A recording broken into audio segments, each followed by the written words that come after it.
We have to be ballot harvesting. For the first time, perhaps ever, we're actually winning on the issues, but we can't implement all of the things that we want, like the logical things like same-day voting, paper ballots, ID checks. Like, even the socialists in Europe are like, you seriously don't have those things?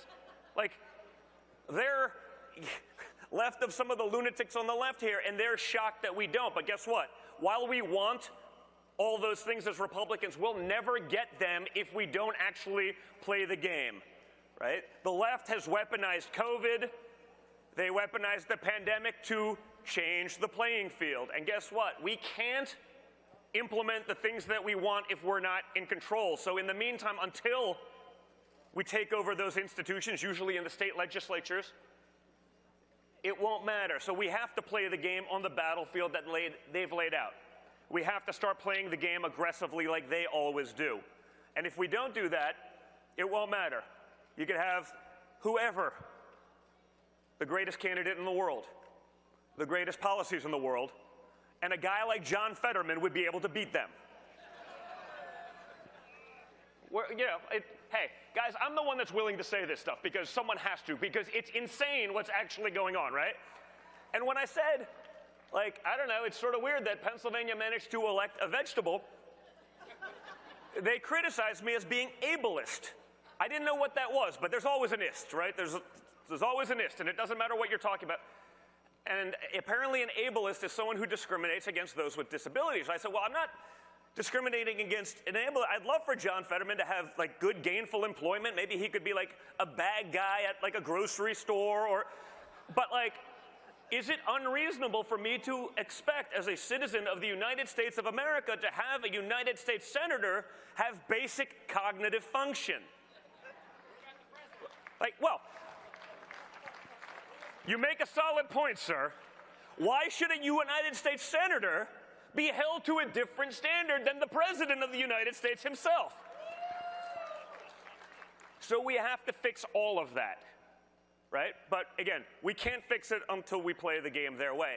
The other way we have to start doing that, folks, is we have to start voting with our wallets, okay? The number one thing that we can do to make sure that our values exist into the future is fueling the patriot economy. Just this week, I mean, this wasn't even going to be my speech until yesterday. I started a news app with my friend Taylor Butterwich because I got sick of, perhaps me because I'm so immersed in this stuff, I knew about the Hunter Biden story, but no one else did. It was in the New York Post, which is like the second oldest newspaper in America, but big tech made sure no one else ever saw that article. We now know that like 17% of Democrats wouldn't have voted for Joe Biden had they heard of this. So under the auspices of build your own, right? We've been always told build your own. Now we try to build our own and then Amazon Web Services throws you off. Or Apple won't let you on the App Store. Or Google does the same. They say build your own, but they don't really mean it, right? They're not like, oh, you just do it your own. Like, we're going to put up every roadblock possible to make that happen. But we took the advice and we built our own. We created an app that simply aggregates news, MXM news, like minute by minute. We take articles from the left, articles from the right. I mean, I looked yesterday. We had stuff from like Mediaite on there, like not exactly what we'd call conservative material. And Taylor, while operating the business, goes to check our account balance and finds out that we have zero in our operating account. There was about $750,000 in there the day before. Calls the bank, he calls me, he's like, we have a problem. Yeah, that's a problem. Like, that's not good. Calls the bank, finds out, oh yeah, you'll get a cashier's check in a day or two. What? Like, what do you mean? Yeah, we closed out your account. I was like, wait, PNC Bank. Okay, yeah. Like, this isn't like, and by the way, it's not like we're creating news.